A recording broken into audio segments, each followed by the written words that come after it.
네, 오늘 문 대통령의 선택에는 여러 배경이 더 깔려 있고 앞으로 상당 기간 파장을 예고하고 있습니다. 좀 더 짚어보겠습니다. 청와대 연결하겠습니다. 네, 김지선 기자. 대통령이 조국 장관을 오늘 임명했는데 지명 철회 메시지도 같이 준비하려고 했다면서요? 네, 그렇습니다. 문 대통령이 어제 오후 4시쯤 대국민 메시지 초안을 작성하라는 지시를 내렸는데 임명, 지명철의 두 가지 경우 모두 준비하라는 지시였다고 합니다. 주 후보자 지명 철회까지도 고심했다는 겁니다. 네, 앞서도 나왔지만 임명 이유로 검찰 개혁을 들었습니다. 그런데 이유가 이것만이었을까요? 다른 배경은 어떤 게 있을까요? 무엇보다 노무현 정부 시절 실수를 다시 반복하지 않겠다, 이런 의지로 보입니다. 과거 검사와의 대화에서 검찰을 도구화하지 않겠다라고 약속하고 지켜냈지만 개혁이 물거품이 됐다는 겁니다. 노 전 대통령 옆에서 이를 지켜본 문 대통령이 오늘 그래서 한 말이 바로 정권의 선의에만 맡기지 않겠다, 법 제도를 완성하겠다라는 겁니다.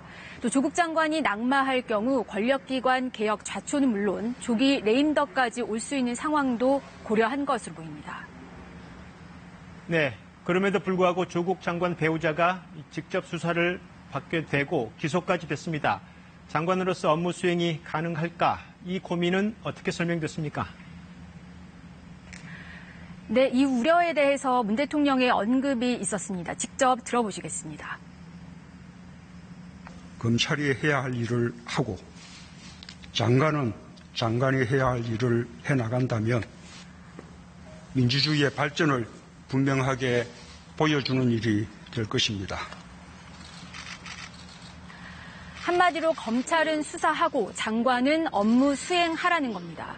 이 발언의 배경엔 아마도 조 장관 본인이 책임질 명백한 위법은 없다는 청와대 판단이 있었을 것으로 보입니다. 네, 오늘 선택은 이 문 대통령의 임기 기간으로 보면 사실상 여러 승부수를 띄운 셈이 됐습니다. 그런데 승부수에는 부담이 따르기 마련 아니겠습니까? 네, 검찰은 검찰 일 하라고 한 말에 주목할 필요가 있습니다. 검찰은 개혁 저항 세력으로 물리지 않으려면 수사의 속도 더 낼 겁니다. 만약 수사에서 조국 장관의 위법이 드러나면 이제 조국 장관이 아니라 바로 문 대통령의 선택에도 불똥이 튈 수 있습니다. 문 대통령이 검찰 개혁이란 과제를 고리로 승부수를 띄운 것으로 보이는데 이 수사 결과에 따라 집권 3년 차를 맞은 정부에 적지 않은 부담이 될 수 있다는 우려도 나오고 있습니다. 네, 청와대 김지성 기자 잘 들었습니다.